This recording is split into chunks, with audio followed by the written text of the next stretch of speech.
A Singapore Airlines flight is hit with severe turbulence over the Indian Ocean. One person is dead and dozens more are injured. We'll break down what happened. In the New York criminal trial against former President Trump, the defense rests its case today without testimony from Trump as a fiery defense witness completes his testimony. NTD's legal correspondent has the latest.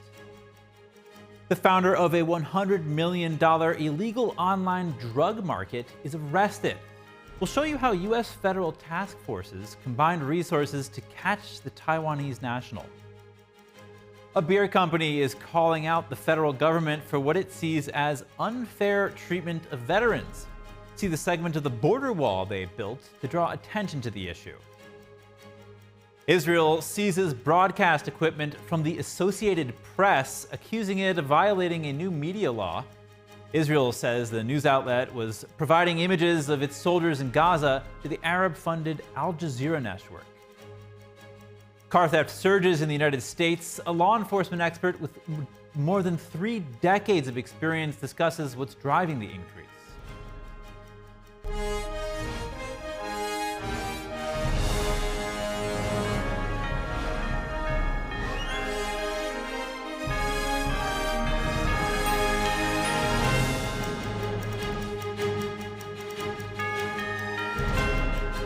Welcome to NTD Newsroom. I'm Chris Beers.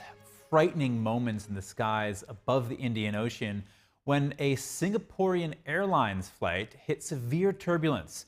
One person is dead, and investigators say dozens of passengers were injured, some severely. A 73-year-old British man was killed, and injured passengers were stretched off the flight after the plane fell into an air pocket before encountering turbulence. The Boeing 777 flight from London's Heathrow Airport to Singapore, with 211 passengers and 18 crew members aboard, was diverted and landed in stormy weather in Bangkok. Dozens were taken to hospital, including one crew member. The tarmac became a makeshift emergency room to treat the injured.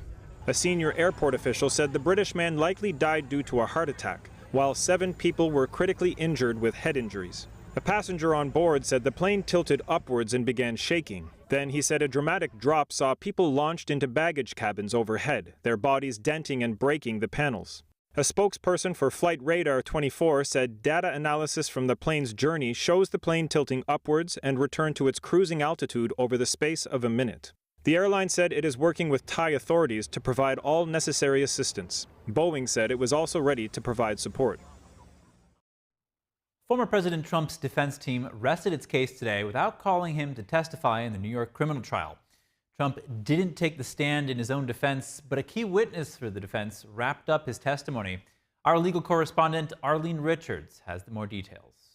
A fiery witness may have backfired the defense's case in the New York criminal trial against former President Trump.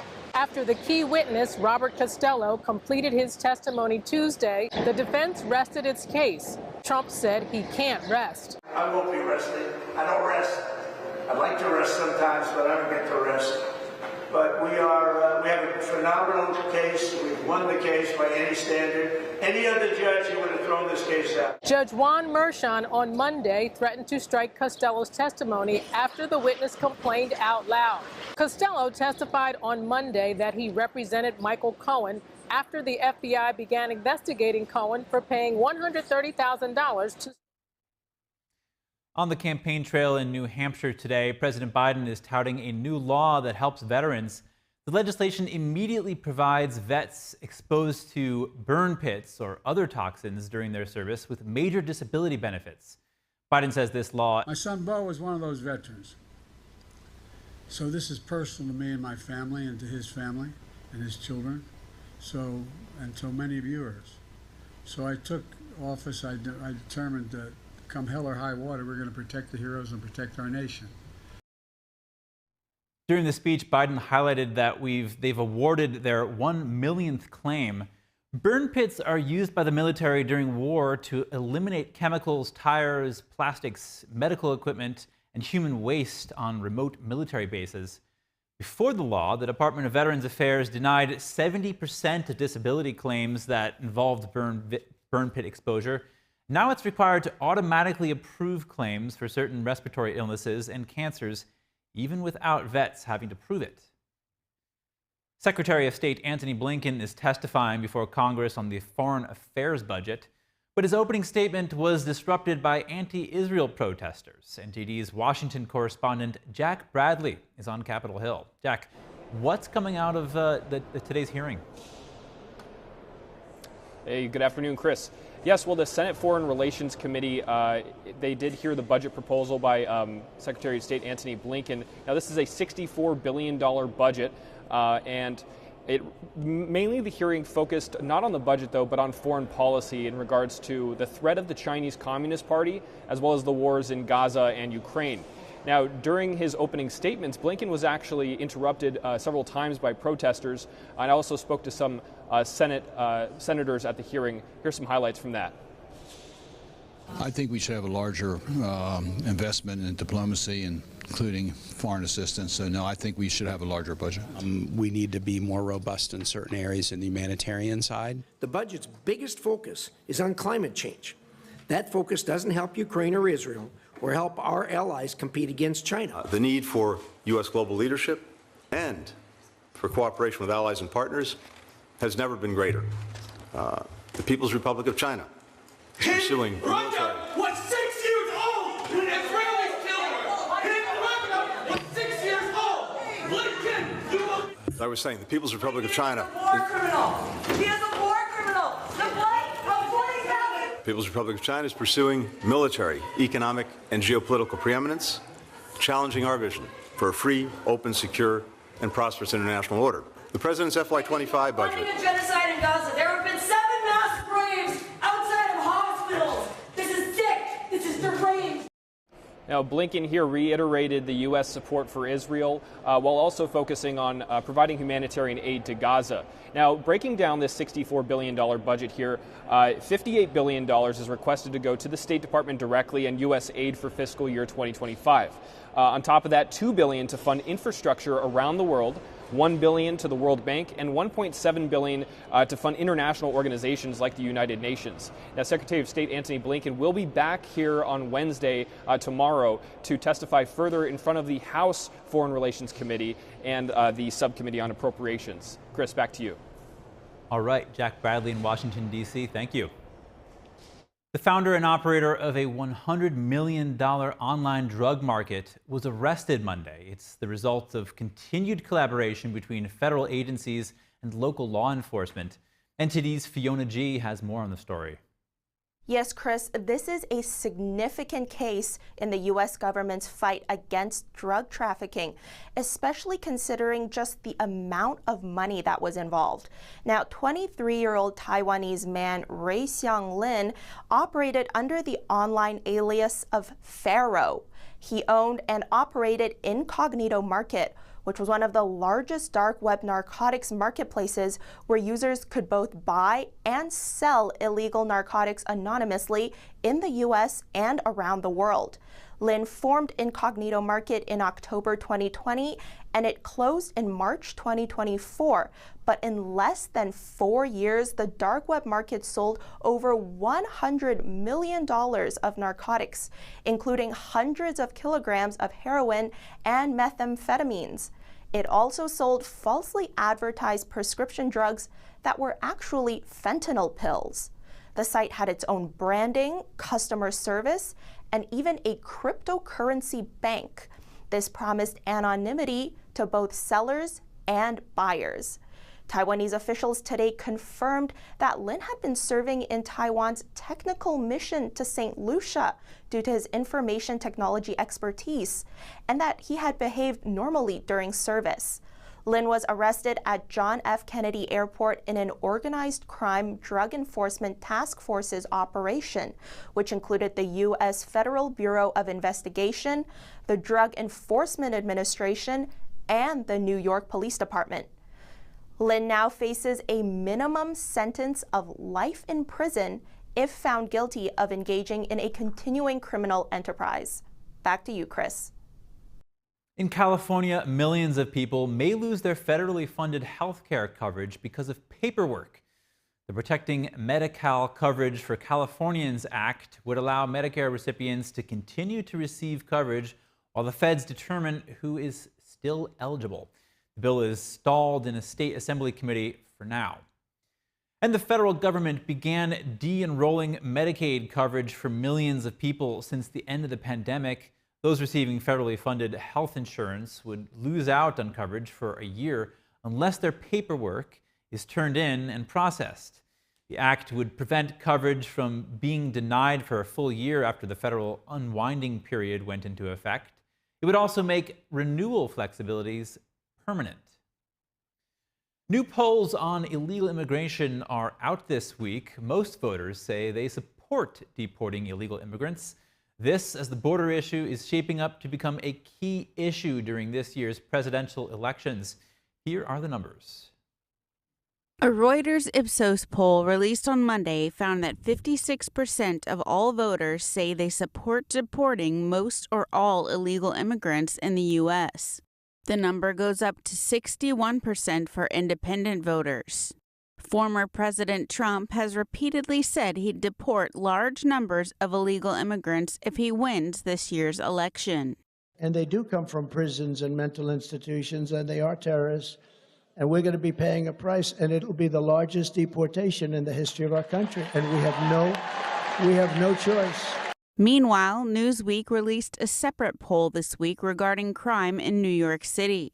It found that 70% of New York voters blame migrants in the city for the current crime rate. 41% say immigration is having a significant impact, and 31% say it has a fair amount of impact. Virginia Gibson, NTD News. With border security a key issue in the 2024 presidential election, a beer company has taken it upon itself to build its own segment of border wall. NTD's Daniel Monahan speaks with the CEO of Armed Forces Brewing Company about their one-of-a-kind wall. Armed Forces Brewing Company says it aims to have 70% of its workforce to be veterans or their family members, and it is involved in multiple veteran charities. Some of its beer names are Preamble, Special Hops, and Grunt. CEO Alan Beal said the company is unhappy about how America is treating its veterans. Beal says there are about 40,000 homeless veterans in the United States, with about 25% of active duty military families experiencing food insecurity. We know as a company, because we fed 97 active duty military families over the holidays, we've got 22 veterans that are committing suicide every day in America, and we're spending $150 to $450 billion on illegal immigration in our country, where illegal immigrants are getting free health care, housing, food. Armed Forces Brewing Company says it built a symbolic wall of 48,000 cans of beer at the southern border in Eagle Pass, Texas last month to draw attention to the crisis. Visiting the border, according to the CEO, was an eye-opener. It looked like walking into the Holocaust is what it looked like. The barbed wire fences, the mounds of clothing down there, children's shoes, adult shoes all over the place laying on the ground. We found bottles of drugs there. They use a prescription antihistamine to knock the children out as they're taking them across the border. We found Plan B packets. Some of the women that are coming across the border are raped, and then they're forced by these cartels and others to take Plan B pills. Beal says Armed Forces Brewing Company is totally in support of legal immigration. Nearly all of us come from families who legally immigrated to America to have better lives. Legal immigrants like those from our families help make the United States the greatest country in the world. But he feels veterans have been left out in the cold by current policies. What did the sacrifice of our veterans get them? They are left in the streets, not put up in fancy hotels. They don't get free airline trips. They have trouble making ends meet. They aren't provided the medical health care they deserve. The Armed Forces Brewing Company CEO says it took about 20 pallets of beer to make the nearly 50,000 can beer wall. Beal says they know their beer section of border wall won't stop the flood of illegal immigration, but he believes the attention received from lawmakers and the public will put more focus on an issue the company holds dear, the plight of American veterans. Daniel Monahan, NTD News. When we come back, several wind projects are canceled due to the high cost of materials, while the wind energy push seems to be stalling, even in Europe.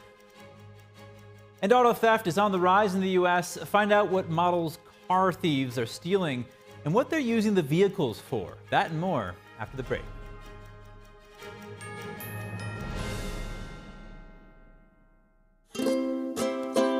If you're happy and you know it, clap your hands.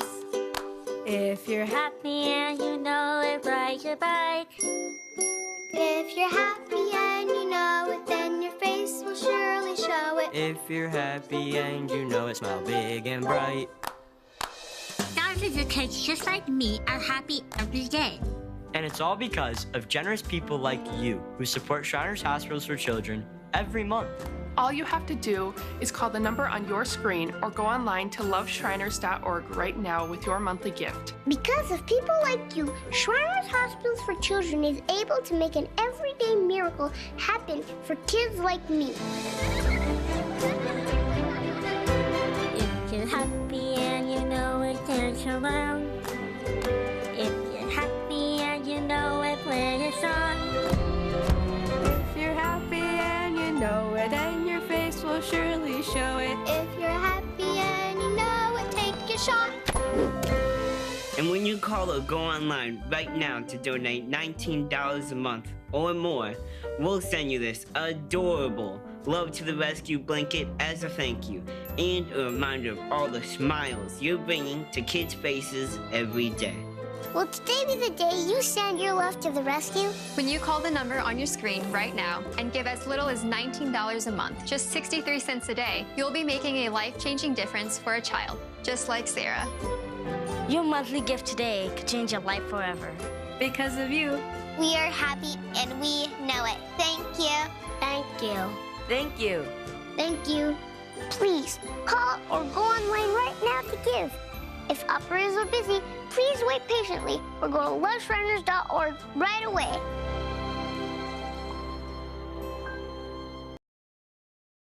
Does shopping for bladder control products have you feeling like you need someone to be on the lookout for you? Now you have your privacy back. We're HDIS, and we home deliver bladder control products directly to you. We're always on the lookout for you. You get free shipping in plain, unmarked boxes. So your private matters, stay private. We understand how you feel. For over 35 years, we've delivered bladder control products to millions of Americans, just like you. You don't have to worry about incontinence any longer. Call now for your free product sample pack and over $45 in money-saving coupons. At HDIS, we're always in stock. We carry all brands in hundreds of styles and sizes. You'll be sure to get what you need, guaranteed. For your free sample pack with your free catalog and $45 in money-saving coupons and free product samples, call 800-701-6159. That's 800-701-6159.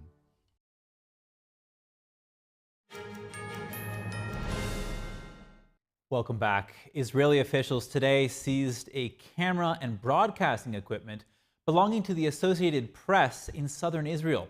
This comes as a result of a new law that regulates foreign media there.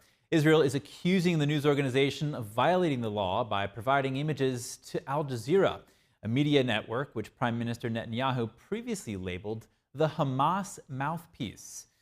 Last week, the AP refused to adhere to an order from Israeli officials to cut their live feed shortly before the equipment was being used to broadcast a general view of northern Gaza. AP states that they comply with Israel's military censorship rules, avoiding details that could endanger soldiers. The communications ministry said AP photographers regularly focus on IDF soldiers and their locations. The Qatari satellite channel is one of thousands of AP customers who receive live feed.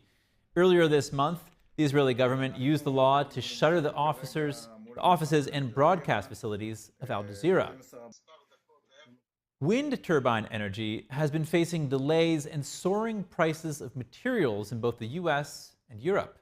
This has made some wind power project operators cancel or delay contracts for commercial-scale wind farms.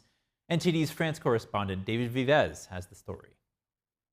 Former President Donald Trump has promised on May 11th to take regulatory action against offshore wind power projects if he returns to office, criticizing the technology for being costly and harmful to the environment. This comes after wind power project developers such as Ørsted and Avangrid cancelled or sought to renegotiate contracts for commercial-scale wind farms in the country due to the elevated cost of materials and delays in the distribution network. The wind industry faces a similar situation in Europe, where the industry sees a surging cost of materials. Energy policy analyst Fabien Bouglet says the green energy market is falling apart in the continent. President Donald Trump is perfectly right to call for a block on wind power in the United States. That's what I called the government to do in France, since the global wind energy industry is experiencing a considerable stock market collapse. The EU Commission last week presented a new plan to accelerate the renewable energy rollout in the continent. France, which has the lowest number of wind turbines, has been called by the EU to catch up to 23% of the energy mix being renewable. That's a huge paradox we are seeing today. The European Union or the United States under Joe Biden wish to install intermittent wind turbines and at the same time projects that are no longer financially viable. He says the EU green industry has never been competitive with other sources of energy for the time it has existed. It means that for 30 years, through this policy of energy transition to so-called green electricity, we've been subsidizing an industry to make money. And now wind turbine manufacturers or operators want new subsidies, want even higher rates to finance their losses and make up for their losses. In the US, the Biden administration aims to deploy 30 gigawatts of offshore wind energy by 2030. David Vives, NTD News, Paris. According to the National Insurance Crime Bureau, 2023 marked another year for a record number of stolen vehicles. NTD's Andrew Thomas speaks with a law enforcement expert to discuss the surge in car thefts across the country and the models thieves target most. The National Insurance Crime Bureau found that more than 1 million vehicles were reported stolen last year. According to the nonprofit, the Hyundai Elantra, Hyundai Sonata, and Kia Optima were the most popular among car thieves. We have what we're calling monitoring the Kia kids. And these are kids as young as 12 to 18, 19 years old. And there's a glitch in the system with Kias that they're stealing those and then committing other kinds of crimes with them. Fuda has more than 30 years of law enforcement experience. He says thieves often use stolen cars as battering rams. We've had a lot of pot shop, smash and grab burglaries where they'll steal 2 cars, smash the building with one, and then take whatever product they're doing and run in the other. And then the same thing with the shock and awe armed robberies into convenience stores. Fuda argues that when there's no deterrence or consequences for crime in general, thieves can graduate to robbery and even murder. He cites a tragic instance from March 2022. 2 kids had done a shock and awe robbery of a pot shop. They were given ankle monitors, sent home. 3 days later, they cut those ankle monitors off, went to a pot shop in Tacoma, and ended up shooting and killing a pot shop employee. So they escalate, and the accountability part is not there. According to the NICB, Washington, D.C., Maryland, and Connecticut saw the largest percentage increases in stolen vehicles for 2023. By number of cars stolen, California, Texas, and Florida took the top 3 spots. But Fuda says there are several ways for drivers to protect their vehicles. There are services out there. There's the like OnStar that will track your car. There are kits that have automatic shutoffs for your car if you drive away. You know, always it's the common things. Make sure your car's locked, leave nothing exposed or valuable in your vehicle. Make sure your keys are with you, those kinds of things. If those measures fail, it's important to call the police as soon as possible to increase the chances of recovering your vehicle. Andrew Thomas, NTD News. Pixar, the studio behind animation films like Toy Story, began laying off about 14% of its workforce as it scales back development of its original streaming series. Approximately 175 people will be let go. The animation studio had ramped up production of its original series as former Walt Disney CEO Bob Chapek pushed each of the company's creative units to produce exclusive content for Disney+. His successor, Bob Iger, has scaled back spending on original streaming content to let Disney+ profitability. Pixar will return its focus exclusively to feature films, which will screen in theaters before becoming available in homes via Disney+. Thank you so much for watching NTD Newsroom. I'm Chris Beers. We will have more stories from the U.S. and around the world. Join Tiffany Meyer for the NTD Evening News at 6 p.m. Eastern, 3 Pacific.